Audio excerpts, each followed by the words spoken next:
दो शक्तियां इसमें विशेष रूप से काम करती है। तो ये दो शक्तियां ही कार्य करती हैं निरंतर। एक को हम इन कह सकते हैं, एक को यांग शक्ति कह सकते हैं। साथियों, ये जो संसार है, सभी गतिशील पदार्थ यहाँ पर जो है कि जो परिवर्तनशील अवस्थाओं को तुलनात्मक दृष्टि से दो भागों में विभाजित किया जा सकता है, जो अलग अलग होते हुए भी जो है एक दूसरे से पूर्ण रूप से संबंधित हैं। तो साथियों, किसी एक की सदैव एक जैसी स्थिति नहीं रहती है, दोनों का प्रभाव आपस में निरंतर बदलता रहता है। प्रकृति में सारे घटनाक्रम और गतिविधियों का जो संचालन है, उसमें भी जो कुछ सनातन नियम और सिद्धांत होते हैं, और प्रत्येक घटना के दो पक्ष होते हैं, प्रत्येक घटना के दो पक्ष होते हैं साथियों। प्रत्येक क्रिया के भी जो है दो आधार, एक दूसरे की उनकी जो है आपस में तुलना हम कर सकते हैं साथियों। जो वस्तुएं हैं उनके दो भाग होते हैं, और जिसका आधार जो है एक दूसरे की तुलना उसमें आसानी से की जा सकती है। तो संबंध सृष्टि का सारा घटनाक्रम, सृष्टि का सारा घटनाक्रम निरंतर चलता रहता है। जैसे आपने देखा होगा, दिन है तो वहीं जैसे ही सूर्य अस्त होता है वैसे रात प्रारंभ हो जाती है, फिर सवेरे जो है सूर्य का उदय होते ही वापस दिन प्रारंभ हो जाता है। तो दोनों में चेंज निरंतर होता रहता है। एक तरफ कभी अंधेरा है तो कभी उजाला आ जाता है, कभी हम आगे तो कभी हम पीछे चल पड़ते हैं साथियों। कभी ऊपर की भी बात की जाती है, नीचे की भी बात की जाती है, ठंडा होता है और गर्म भी होता है, और अंदर भी और बाहर भी, दोनों का अपने अपने स्थान पर बड़ा महत्व है साथियों। बड़ा छोटा है, स्त्री पुरुष है, कोमल है, कठोर है, तो दोनों का अस्तित्व जो है साथ साथ होता है। और साथियों, जन्म के बिना मृत्यु का अस्तित्व नहीं हो सकता, और दूसरी मंजिल जो है प्रथम मंजिल की अपेक्षा ऊंची होती है, जबकि तीसरी मंजिल की अपेक्षा नीची होती है। तो जोड़े के जो आपने देखा होगा कि दोनों भागों की स्थिति जो है निरंतर बदलती रहती है। जो ये जोड़े हमने आपको बताए, कभी दिन कभी रात, कभी अंधेरा कभी उजाला, कभी नीचे कभी ऊपर, कभी ठंडा कभी गर्म, तो निरंतर इनकी स्थितियां आपस में बदलती रहती है। जैसे अंधेरा उजाले में बदल जाता है, क्रोध जो है शांति में बदल जाता है, कमजोर बलवान में बदल जाता है, और कभी कभी जो है शक्तिशाली व्यक्ति भी जो है कमजोर हो जाता है। तो प्रकृति के सनातन सिद्धांत को विपरीतता के में एक रूपता का सिद्धांत कहते हैं। यानी यूं कह सकते हैं कि चीन में जो है इसी सिद्धांत को इन और यांग सिद्धांत कहते हैं। तो ये जो सिद्धांत है इन यांग का, तो इन और यांग को पूरी तरह से आप अलग नहीं कर सकते, और उसको किया भी नहीं सकता। और प्रत्येक इनके साथ में जो है यांग का कुछ अंश जुड़ा हुआ होता है, और प्रत्येक यांग के साथ में इनका भी कुछ अंश होता है। तो साथियों, सृष्टि जो है इसकी सारी गतिविधियां, इसका संचालन और नियंत्रण और इन यांग सिद्धांत पर ही होता है। पॉजिटिव और नेगेटिव जो तारों की जो बिजली उत्पादक होता है और वितरक जो यंत्र है उससे जोड़ने पर ही जो उसमें क्या होता है कि बिजली का प्रभाव जो है संभव हो पाता है, उसमें बिजली संचारित हो जाती है। तो साथियों, चुंबक का जो उत्तरी ध्रुव है वो दक्षिणी ध्रुव है, नॉर्थ और साउथ पोल जो है उसको, उनके प्रभाव को जो है दक्षिणी ध्रुव, ठीक है ना, दक्षिण ध्रुव के प्रभाव को दक्षिणी ध्रुव उत्तरी ध्रुव के प्रभाव को नियंत्रित कर देता है। तो चलते हुए जो वाहन होते हैं उनकी गति उनके ब्रेक ही नियंत्रित रखते हैं। तो साथियों, कहने का तात्पर्य यह है कि हमारी सारी सृष्टि इन और यांग से आबद्ध है, और इन और यांग का हमारे शरीर में ही बड़ा महत्व है। जब इन ऊर्जा बढ़ती है तो यांग ऊर्जा घट जाती है, और जब यांग ऊर्जा बढ़ जाती है तो साथियों इन उसी अनुपात में धीरे धीरे कम हो जाते हैं। साथियों, संयोग और वियोग और संयोग में निरंतर बदलते रहते हैं। वैसे तो देखा जाए तो सारी जो ऊर्जाएं हैं आपस में एक दूसरे पर प्रभाव डालती है, फिर भी जो इन और यांग एक ही प्रकार की ऊर्जाओं से संबंधित और प्रभावित होते हैं, और इसी कारण से इन यांग के गुणों में बाह्य रूप से असमानता और विरोधाभास होते हुए भी काफी समानताएं होती है। जैसे चुंबक के दो ध्रुव होते हैं, लोहे को आकर्षित करते रहते हैं, जो कार्य जो भी करते हैं एक दूसरे का जो है सहयोग करते हुए, दोनों की संरचना, अस्तित्व, जीवन शैली पूर्ण रूप से एक जैसी नहीं होती है। और दोनों के सहयोग से ही जो है मानव जैसी कृति का सृजन होता है। तो साथियों, कहने का तात्पर्य कि ब्रह्मांड की जो सामान्य अवस्था है तो इसमें इन यांग संतुलित रहते हैं, परंतु असंतुलन की जो अवस्था है उसमें प्राकृतिक आपदाएं उत्पन्न होने लगती हैं। इन और यांग का जो संतुलन है वो कभी भी जो है स्थिर नहीं रहता है, परंतु आपस में बदलते रहते हैं। साथियों, दोनों के जो है निश्चित तालमेल और परिवर्तन के कारण ही प्रकृति में निर्माण और ध्वंस की क्रियाएं निरंतर चलती रहती है। साथियों, हमारे शरीर में जो सामने का भाग है, कोमल भाग है, ये जो गोरा आपको भाग दिखाई दे रहा है, मेरी चमड़ी आपको दिखाई दे रही होगी, ये भाग गोरा गोरा है। तो जितना भाग गोरा है ये सारा इन कहलाता है, और पीछे जहां पर सूर्य की किरणें पड़ती है, हम इस प्रकार से जब बैठ जाते हैं, जिस भाग पर सूर्य की किरणें पड़ती है वो भाग यांग कहलाता है। तो साथियों, इन और यांग से संबंधित हमारे शरीर में विशेष रूप से 12 ऑर्गन होते हैं। तो आइए साथियों, ऐसे दिव्य इन और यांग की आज जो है इससे संबंधित जो ऑर्गन है, इनसे संबंधित जो हमारे मेरिडियंस है, आज हम उस पर चर्चा करेंगे। और इसके लिए मैं आमंत्रित करूंगा हमारे भी डॉक्टर संजय सिंह जी सर को और डॉक्टर रामनारायण सर को। सर, आपका बहुत बहुत स्वागत है, वंदन है और अभिनंदन है।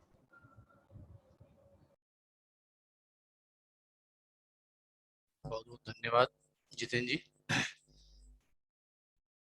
और सभी साथियों का स्वागत है। मैं नमन करूंगा अपने श्रद्धेय गुरु MP खेमका सर को, जिनके इस ज्ञान को आपके बीच में रख रहे हैं। हमारे वर्तमान संस्थान के अध्यक्ष श्रद्धेय गुरु JP अग्रवाल सर को नमन करूंगा। आप सभी साथियों का नमन, इस समय का नमन, वक्त का समय, इस समय जिस समय हम आपके साथ मिल रहे हैं, इसकी एक अपने आप में बहुत उपयोगिता है, इम्पोर्टेंस है। और ये कर्म, ये वक्त, ऐसा मौका दिया ईश्वर को, उसे सद धन्यवाद, जहां हम बहुत एक उपयुक्त शिक्षा को ग्रहण करने के लिए आपके बीच में हमारे बहुत बहुत धन्यवाद है जितेंद्र जी का, जिन्होंने टीशियम का जो ट्रेडिशनल मेडिसिन है उसको, उसका आधार को और उसके एक सारांश वक्तव्य को आपके सामने रखा। उन्होंने बताया कि टीशियम ट्रेडिशनल क्लासिकल मेडिसिन के रूप में इसको जाना जाता है, और टीशियम पे बहुत लंबी चर्चा हमारे गुरुजीनों ने भी किया है। इसके बारे में हम आपको बता चुके हैं। ये टीशियम या एक्यूप्रेशर कंप्लीट एनर्जी पे काम करता है, और उस एनर्जी पे, एनर्जी के द्वारा ही हम, और एनर्जी के लिए हम कार्य करते हैं। तो एनर्जी पे ही सारा खेल हो रहा है, और इसी एनर्जी का एक स्वरूप उन्होंने आपको बताया, इन और यांग। इस इन और यांग की और अच्छा चर्चा हम लोग अपने इस क्लास में और आगे भी करेंगे, और इस पे डिटेल चर्चा की जाएगी, क्योंकि इसका आधार है बहुत इंपॉर्टेंट से, बार बार आपको इन और यांग आएगा। अब इन और यांग को सामान्य भाषा में अब आज से समझ लीजिए, आज के बाद अब एक्यूप्रेशर की भाषा में इसको इन और यांग आप कहेंगे, लेकिन सामान्य भाषा में अभी तक आपने जो प्रयोग किया है उसका, इसका औचित्य जो था वो एक्सटर्नल एंड इंटरनल के रूप में याद करने की कोशिश कर सकते हैं। यथा कि ये एक्सटर्नल और इंटरनल पूर्ण रूप से सैद्धांतिक उनकी पर्यायवाची नहीं हो सकता, लेकिन याद रखने के लिए आप एक ट्रिक के रूप में आप इसको रख सकते हैं कि एक्सटर्नल अर्थात यांग, इंटरनल यानी इन। लेकिन जब एक्यूप्रेशर के सिद्धांत में हम आएंगे तो उसमें यांग और इन का सिद्धांत और उसका इंपॉर्टेंस हम अलग तरीके से देखेंगे, समझेंगे, और उसको देखते हुए हम उसकी उपयोगिता भी समझेंगे, चिकित्सा में उसकी इंपॉर्टेंट जो होगी वो भी समझेंगे। तो बेसिकली एक्यूप्रेशर में, एक्यूप्रेशर टीशियम में एक्यूप्रेशर है, मैग्नेट थेरेपी है, कलर थेरेपी है, सीड थेरेपी है, यानी ये 3 प्रकार से आप चिकित्सा कर सकते हैं, मैग्नेट थेरेपी, कलर थेरेपी और सीड थेरेपी। इन तीनों प्रकार से आप एक्यूप्रेशर टीशियम में एक दबाव देने की कोशिश करते हैं, एक प्रेशर दे देते हैं। अब वो प्रेशर सिर्फ ऐसा नहीं होता है कि कहीं हम दबा के ही प्रेशर दें, मैग्नेट थेरेपी से भी आप एक दबाव देंगे, कलर से भी एक वहां दबाव बनाएंगे, और सीड थेरेपी से भी एक आप दबाव वहां बनाएंगे। तो इस प्रक्रिया से हम ट्रीटमेंट देंगे और ये 3 प्रकार की प्रक्रियाएं हमारे बीच आती हैं, इनको भी हम लोग समय समय इसके आगे स्टेप बाय स्टेप देखते रहेंगे। और एक चर्चा इसमें है, यावंतो ही लोके मूर्तिवंतो भाव विशेषांतो पुरुषे व्यावंते पुरुषे तावंते लोके, अर्थात जो लोक में है वही हमारे मूर्तिवत शरीर में है, और जो विशेषताएं इसमें है, जो इस शरीर रूपी पुरुष में है या शरीर रूपी महिला में है, वही आपके विशेषताएं आपके लोक में भी है। इसका अर्थ, और जैसे कहा गया है यथा ब्रह्मांडे यथा पिंडे, ये सारी बातें जो है हमारे सिद्धांतों से मैच करती है, और इसी के सिद्धांत को हम लोग आगे इसके पहले हम लोग देख चुके हैं, और इसको हम बहुत अच्छे ढंग से हमने 2 दिन समझा, और समझने के बाद इस पॉम, शरीर और पॉम यानी हाथ का पंजा, इसका एक इस्तेमाल जाना और प्रयोग जाना कि किस प्रकार से इस पंजे का इस्तेमाल और पैर के पंजे का इस्तेमाल हम एक चिकित्सा पद्धति के रूप में इस्तेमाल कर सकते हैं। और उसका इंपॉर्टेंस भी आपने देखा, उसका रिजल्ट भी देखा, और यदि इंपॉर्टेंस, महत्व और रिजल्ट है, तो इसका मतलब इस पॉम के उस क्षेत्र से, उस शरीर के उस क्षेत्र से कोई ना कोई जुड़ाव, इंटरनल जुड़ाव तो निश्चित होगा। तो यहां हम धन्यवाद देना चाहेंगे उस प्रकृति की, जिस प्रकृति ने इस शरीर में 2 पॉम दिए और इसी शरीर में 2 पैर के पंजे दिए, ये हाथ के पंजे और पैर के 2 पंजे, अर्थात इन हाथ के पंजों का रिलेशन हमारे शरीर से जोड़ा और इस शरीर के का रिलेशन हमारे हाथों के पंजों में दिया। तो कितना सुंदर रचना ईश्वर की है, जिस रचना के माध्यम से हम आज एक आसान चिकित्सा पद्धति की तरफ बढ़ रहे हैं और हम आसानी से इसको सीख सकते हैं, सीखने की तरफ बढ़ रहे हैं। ऑलरेडी ये तो काफी समय से हम लोग के बीच में है, कोई हमारे और आपका इन्वेंट नहीं है, ये तो बड़े बुजुर्गों का देन है जिनके द्वारा ये सिद्धांत दिया गया, हमारे गुरुओं का सिद्धांत है जो नए तरीके से इस सिद्धांत को रखा गया। और इसमें हमने बताया कि सीड थेरेपी, मैग्नेट थेरेपी, और उस मैग्नेट थेरेपी के अलावा कलर थेरेपी के माध्यम से हम ट्रीट कर सकते हैं। छोटे मोटे ये सारे प्रोसीडिंग है, जो रिंग है, रिंग आपको उंगली के लिए भी आते हैं, हाथ के लिए भी आते हैं, पैर के लिए भी आते हैं, अलग अलग रिंग्स आते हैं जिनके माध्यम से आप हाथ पैर की मसाज, उंगलियों का मसाज कर सकते हैं। मैग्नेट थेरेपी है, ये सब प्रक्रिया लगभग हम आपको बता चुके हैं। महत्वपूर्ण आज टीसीएम का क्लास में सबसे इंपॉर्टेंट क्लास का जो पार्ट होता है वो हमारा शुरू होता है कि जब कभी किसी चिकित्सा पद्धति की बात करेंगे तो पंच तत्व का सिद्धांत, 5 एलिमेंट का सिद्धांत आपके सामने आएगा। और यदि 5 एलिमेंट का सिद्धांत आपके सामने आएगा तो निश्चित इस चीज को आप मान के चलिए कि किसी भी चिकित्सा पद्धति का आधार यदि 5 एलिमेंट है, पंच तत्व का सिद्धांत है, तो वो उसका गुण सूत्र है, वो सूत्र है जिस सूत्र से हम उस चिकित्सा पद्धति में हम आगे बढ़ सकते हैं, उस चिकित्सा पद्धति में लाभ ले सकते हैं। तो टीसीएम भी एक उस चिकित्सा पद्धति से जुड़ा है जिस चिकित्सा पद्धति का आधार 5 एलिमेंट है, पंच तत्व है। चित्त जल पावक गगन समीरा, पंच तत्व यह रचित शरीर। तो ये कितने सूत्र हैं कि देखिए ये शरीर ही उन पंच तत्व से रचित है, जिस पंच तत्व के माध्यम से हम चिकित्सा का आधार लेंगे, सिद्धांत लेंगे और उसी से हम स्रोत लेंगे। तो देखिए आधार भी मिलेगा, सिद्धांत भी मिलेगा और स्रोत भी मिलेगा, यानी कंप्लीट सिस्टम ही हमारा 5 एलिमेंट सिस्टम है, पंच तत्व का आधार। और इस पंच तत्व के आधार में हम जब सिद्धांत को देखते हैं तो सबसे पहले जैसे यथा ब्रह्मांडे यथा पिंडे, तो इस पिंड के पहले ब्रह्मांड की एक उत्पत्ति का सिद्धांत जो दिया गया है, उस उत्पत्ति का आधार भी हम समझते हैं। हमारे पुराने साथी बहुत कई बार इस चीज को सीखे हैं, लेकिन नए साथी थोड़ा ध्यान देंगे और इसको जरूर समझेंगे। ऐसा माना गया कि इस ब्रह्मांड में सबसे पहले जल का प्रादुर्भाव हुआ, इस ब्रह्मांड में सबसे पहले जल के रूप में प्रादुर्भाव हुआ। और जब जल इस किसी मिट्टी पे पड़ती है तो कुछ दिन में उसमें क्या उत्पन्न होते हैं? पौधे, पेड़ पौधे। ठीक है, जब पेड़ पौधे पैदा होंगे तो उसमें लकड़ी पैदा होगी, यानी उसका स्रोत क्या होगा? लकड़ी होगी। और जल का स्रोत क्या होगा? जल, रस।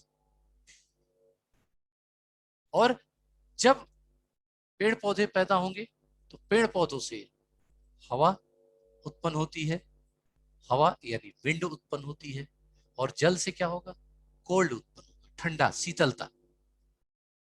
तो सबसे पहले इस ब्रह्मांड में शीतलता आई, कोल्ड आया, जल आया, और उस जल के प्रादुर्भाव से एक पौधे पैदा हुए, जिन पौधों से लकड़ी, वुड, और उससे हवा पैदा हुआ यानी विंड, वायु। क्या बिना पेड़ पौधों के वायु आप की कल्पना कर सकते हैं?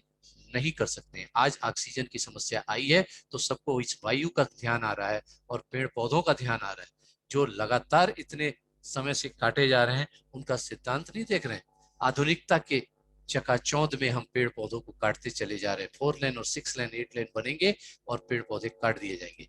आप उसको बनाना था तो उसके पहले पेड़ पौधों को अलग से बना के स्थापित कर देना चाहिए, या फिर उसकी व्यवस्था बनानी चाहिए। अब जाके सोचा जा रहा है। तो ये मानव जाति कहीं ना कहीं परेशान होगी, क्योंकि उसमें इनका भी योगदान है, सिर्फ सरकार का ही योगदान नहीं है, मानव जातियों का भी योगदान है। तो ये वायु है जो लकड़ी से, और उसी लकड़ी में जब अग्नि, जब हम पुरातन सिद्धांत को पढ़ते हैं तो बताते हैं कि हमारे जो पूर्वज, जो आदि मानव थे, वो जंगलों में भटकते थे, जंगलों से वो करते थे, तो वहां आग जलाने के लिए पत्थरों को रगड़ के लकड़ी में आग लगाते थे। अर्थात पत्थरों से तो रगड़ा जा सकता है, लेकिन लकड़ी नहीं होने से आग पैदा नहीं हो सकती। अर्थात लकड़ी, उसी पेड़ पौधों की लकड़ी से हम आग पैदा करते हैं। अर्थात तीसरा तो उत्तर हमें अग्नि के रूप में प्रादुर्भाव हुआ, अग्नि प्राप्त हुई। और जब वो अग्नि जलती है तो अग्नि जलने के बाद जिस लकड़ी को जलाती है तो वहां राख पैदा होता है, यानी मिट्टी, अर्थात अर्थ का प्रादुर्भाव हुआ। मिट्टी, अर्थ, एनर्जी, ह्यूमिडिटी। अग्नि यानी hot and heat, heat and hot. तो यहां अर्थ का प्रादुर्भाव हुआ। अर्थ यानी ह्यूमिडिटी, अग्नि, पृथ्वी। और जब ये पृथ्वी ठोस हो जाता है, हजारों साल तक, सैकड़ों साल तक, सालों साल तक कोई चीज एक स्थान कर दी जाती है तो वो ठोस हो जाता है। ठोस हो जाना यानी मेटल हो जाता है। और वो ठोस, वो मेटल जिसका एक आकार है, उसको घटा बढ़ा नहीं सकते। एक पेपर वेट आपके पास है तो उसको घटा बढ़ा नहीं सकते। एक मकान आपने बना दिया तो उस मकान को तोड़ने के बाद ही घटा बढ़ा सकते हैं, अन्यथा उसमें दबा करके घटा बढ़ा नहीं सकते, या खींच करके लंबा नहीं कर सकते। उसका एक आकार, एक आकाश हमको मिल गया। अब ये 5 तत्व जो हमारे वो हुए, जब ये स्रोत थे, जो मेटल था, उस मेटल को फिर, उस मेटल जब कभी किसी स्रोत के माध्यम से किसी ऐसे तत्व से उसका संज्ञान होता है और रिएक्शन होता है, तो फिर वो फिर से घुलनशील हो जाता है। घुलनशील यानी फिर से रस में प्रादुर्भाव हो जाता है। तो यहाँ पे मेटल जो है, जैसे ह्यूमिडिटी पैदा होती है, आजकल मौसम क्या है, ह्यूमिडिटी का है। जब ह्यूमिडिटी पैदा हो जाती है तो बरसात हो जाता है। तो बरसात कहाँ से होता है? वो बरसात का पानी कहाँ से लाया जाता है? जहां पे बर्फ का स्रोत होता है, और ह्यूमिडिटी पैदा होने से वो बर्फ का स्रोत वायुमंडल में ह्यूमिड के रूप में पैदा होके वायु यानी बादल के रूप में तैयार हो जाता है, और फिर वो बरस करके यानी कन्वर्ट हो जाता है। एक मेटल कन्वर्ट होकर के कहाँ जाता है? जल तत्व के रूप में, यानी फिर से इस पृथ्वी पे जल तत्व आ जाता है। यानी वो पूरी की पूरी साइकिल तैयार।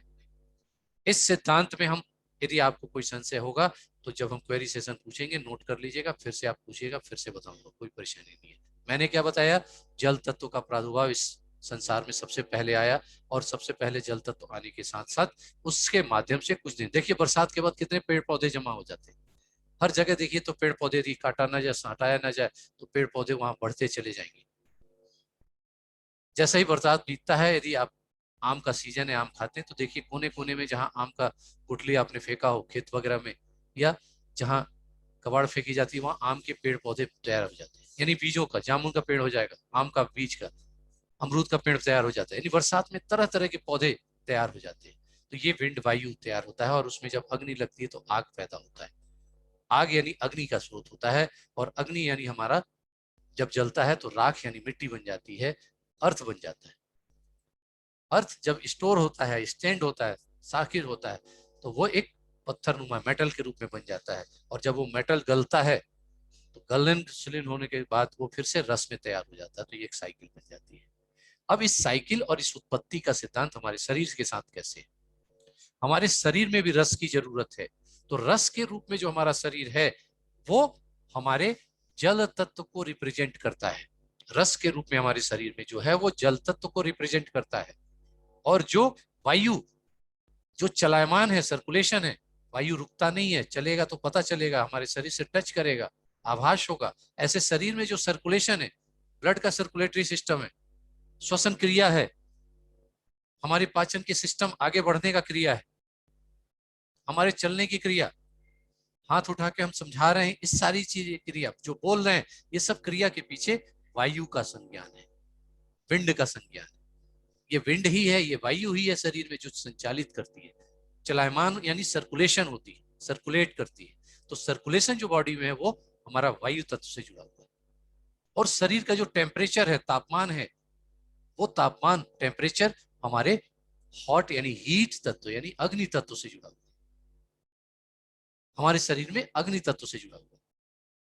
और जब हमारे शरीर में जो डाइजेस्टिव सिस्टम का गुण है, वो डाइजेस्टिव सिस्टम में क्या होता है, ठंडा गरम ठंडा गरम ठंडा गरम, अमाशय में गर्म रहेगा, फिर आगे बढ़ेगा तो वो ठंडा गर्म होकर आगे बढ़ता है और फिर उसमें से रसों का अवशोषण होता है। तो डाइजेस्टिव सिस्टम से जो जुड़ा हुआ सिस्टम है, डाइजेशन जो है वो ह्यूमिडिटी का एक पार्ट होता है, ह्यूमिड आर्डर होता है, सांद्रता सॉरी आर्द्रता, जिसमें ठंडा गर्म दोनों मिक्स होता है। और इसकी अधिकता या कमी ही हमें रोग की तरफ ले जाती है। तो ये ह्यूमिडिटी अर्थ पॉइंट, और जो अर्थ जो होता है, इस भोजन से, डाइजेशन से हमारा क्या तैयार होता है, मसल्स और बोन और रस। तो ये सारी चीजें तैयार करने वाला पृथ्वी तत्व। और ये पृथ्वी भी जो है हमारा, पृथ्वी जिसमें हम जीवन यापन कर रहे हैं, ये पृथ्वी भी क्या है, हमारे सारे स्रोतों को स्टोर करके रखा हुआ है, अपने ऊपर स्टोर करके रखा। वही कार्य हमारे शरीर में भी ये पृथ्वी तत्व से जुड़ी चीजें हैं। बोन और मसल्स हमारे शरीर में जो है वो पृथ्वी तत्व को रिप्रेजेंट करते हैं। बोन और मसल जो सबसे मजबूत होते हैं, स्थिर होते हैं, तो इसका गुण भी स्थिरता होगी। और जो हमारे शरीर का आकार बन जाता है इन चारों तत्वों के मिल करने के बाद, जब एक शरीर एक आकार लेता है, वो आकार हमारा आकाश हो जाता है, वही आकार हमारा आकाश होता है। और जब वो आकाश हमें मिलता है तो फिर उस आकाश से हम पहचाने जाते हैं। उस आकाश में कोई परिवर्तन, जैसे ओबेसिटी की समस्या आ रही है, आदमी फूल गया, मोटा हो गया, वो आकाश में परिवर्तन हो गया। और वो दुबला पतला हो गया, रोगग्रस्त होकर के दुबला पतला हो गया, तो फिर वो आपके आकाश में परिवर्तन हो गया। एक स्वस्थ शरीर है, मसल्स मजबूत है, हड्डी मजबूत है, ये सारी चीजें आपके उसमें प्रोसीडिंग हो रही है। और उस प्रोसीडिंग होने के नाते आप इसमें इस चीजें निश्चित डिस्प्ले होंगी और महसूस होंगी। ये आकाश है।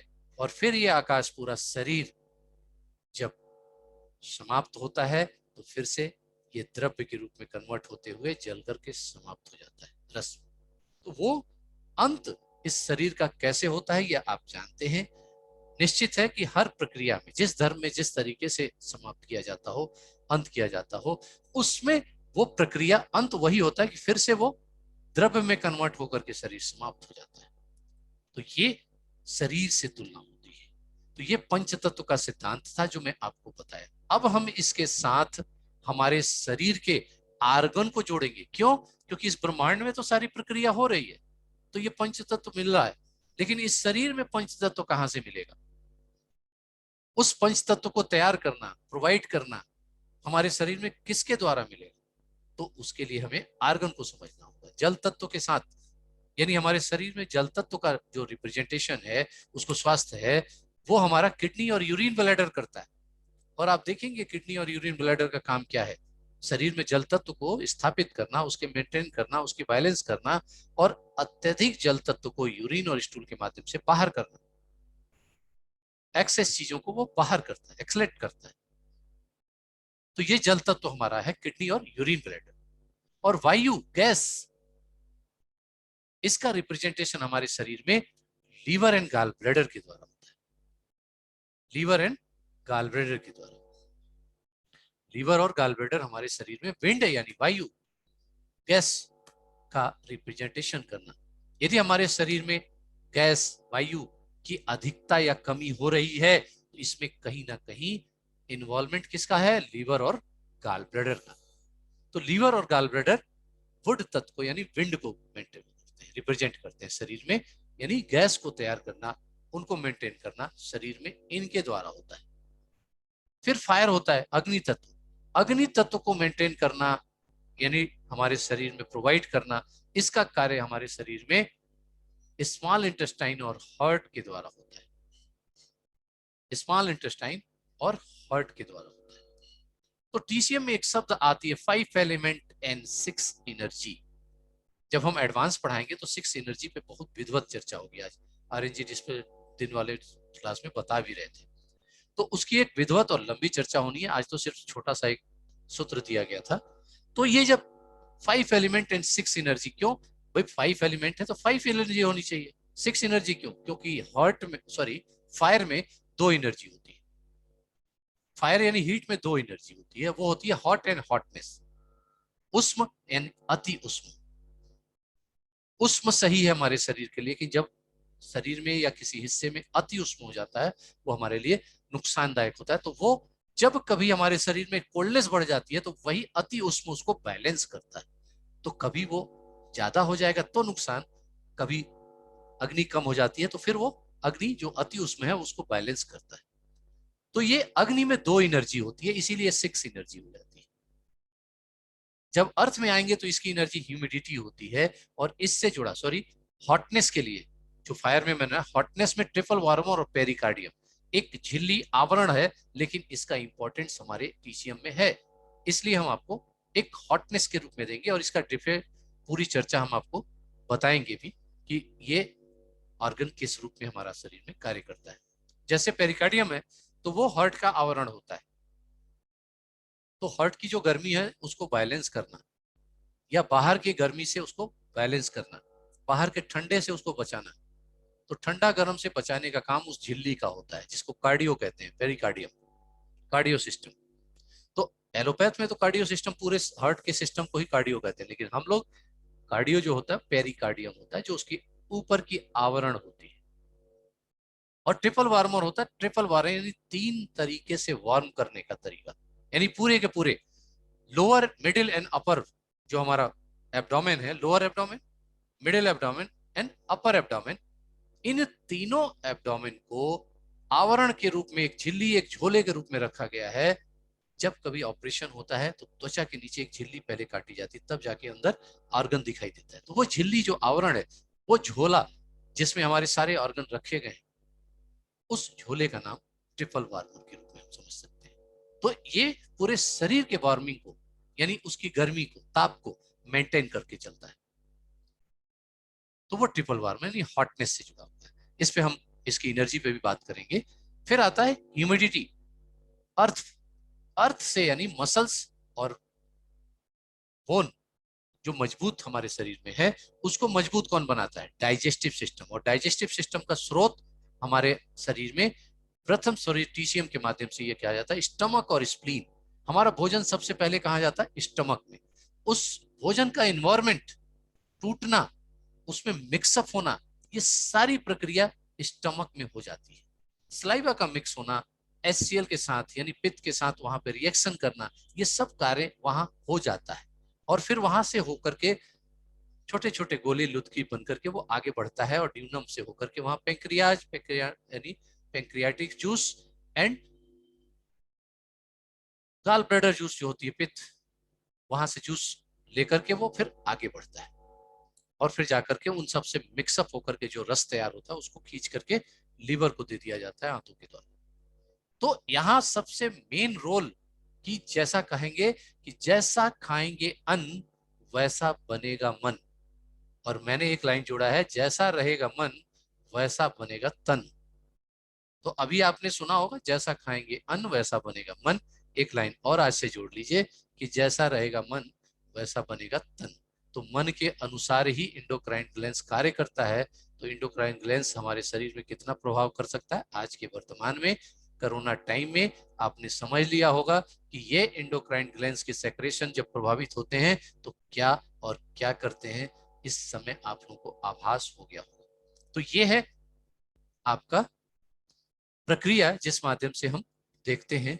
तो इस चीज के माध्यम से जो हम स्टमक का जो रोल हमारा है वो स्टमक का रोल बहुत महत्वपूर्ण है। तो जो भोजन हमारा बनता है वो तैयार होता है, इनिशियल स्टेज जो तैयार होता है उसका जो रूप तैयार होता है वो हमारे स्टमक में ही तैयार होता है। तो सबसे मेन रोल हमारे शरीर का, जिस तरह का भोजन खाएंगे उसी तरह का ये तन बनेगा। मजबूत बना खाएंगे तो मजबूत बनेगा, लूज खाएंगे तो लूज बनेगा, कमजोर खाएंगे तो कमजोर बनेगा। अर्थात भोजन पे डिपेंड करता है हमारे शरीर का टेम्परेचर और सॉरी डाइजेशन। अब बात आती है इसके बाद आकाश तत्व की। तो आकाश तत्व से संबंधित हमारे शरीर की जो त्वचा है, हमारे शरीर की ऊपरी आवरण क्या है? त्वचा। तो ये त्वचा ही तो हमारी दिखाई देती है। हम गोरे हैं, काले हैं, सांवले हैं, कैसे हैं, वो त्वचा ही बताती है। और ये आपकी आकाश को बताता है। और मैं नो डाउट जब एडवांस पढ़ेंगे तो इस त्वचा का कलर क्यों चेंज हो जाता है जीवन आने के बाद भी। हम यदि गोरा पैदा हुए, कुछ दिन रह करके गोरे हुए, फिर कुछ उम्र बिताने के बाद क्यों सांवले हो जाते हैं? इसका कारण कहीं ना कहीं ये ऑर्गन ही होते हैं। और इसका असली स्रोत जो आपको मिलेगा, इसका जो डायग्नोसिस मिलेगा, एडवांस की क्लास में देखिएगा कितना सुंदर डायग्नोसिस मिलेगा। तो ये सारी चीजें आपको देगी। ये आवरण जो हमारा है, त्वचा जो है, ये जो आकाश हमारा शरीर का है, इसको कंट्रोल करने का कार्य हमारे शरीर में सबसे बड़े ऑर्गन जो होते हैं, लंग्स और बड़ी आंत, ये अपने आप में जहां है सबसे बड़े ऑर्गन। इनको लंबाई में, चौड़ाई में जब देखेंगे, वजन में देखेंगे, तो सबसे बड़े ऑर्गन आपको दिखाई देते हैं।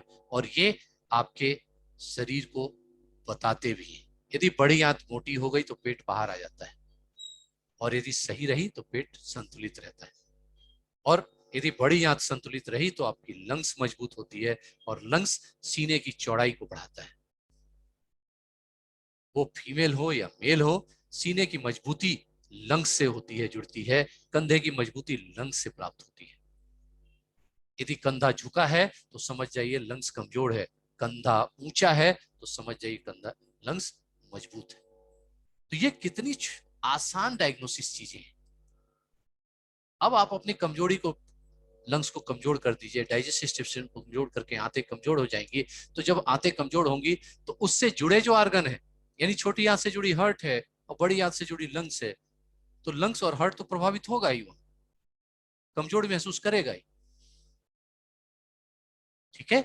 तो इस प्रकार से मैंने सारे तत्वों से जुड़े ऑर्गन आपको प्रोवाइड कर दिए। यानी ये ऑर्गन हमारे शरीर में उस एनर्जी को प्रोवाइड करते हैं जिस एनर्जी से संबंधित ये तत्व है। जल तत्व कोल्डनेस एनर्जी यानी शीतलता, विंड यानी वायु, और अग्नि यानी हॉट एंड हॉटनेस, और अर्थ जो है वो ह्यूमिडिटी सांद्रता यानी आर्द्रता, और आकाश तत्व जो है वो हमारा ड्राइनेस एनर्जी, ड्राइनेस सूखापन, हमारे शरीर में सूखापन। तो ड्राइनेस को मेंटेन करता है, तब जाकर के हमारी लिक्विड ड्राई हो सकती है या ठोस हो सकती है। ठीक है। तो जब कहा जाता है ना कि स्टूल हमारा एक सॉलिड होना चाहिए, ना लिक्विड होना चाहिए, नहीं वो हार्ड होना चाहिए। तो इस सब चीज पूरी प्रक्रिया में कहीं ना कहीं लंग्स और बड़ी आंत का रोल है। आज दिन में बता भी रहे थे आर्यन जी। तो इनका कितना उपयोगिता है, जब डायग्नोसिस पार्ट में आएंगे तो बहुत अच्छे से समझ में आ जाएगा आपको। ठीक है। तो अब हम लोग इस सेशन में 11 सेकंड बचा हुआ है, इस सेशन के वो हम पूरा कर लेंगे, और पूरा करके हम नेक्स्ट में भी चलेंगे, और उसमें हम इसके आगे की कुछ मेरिडियन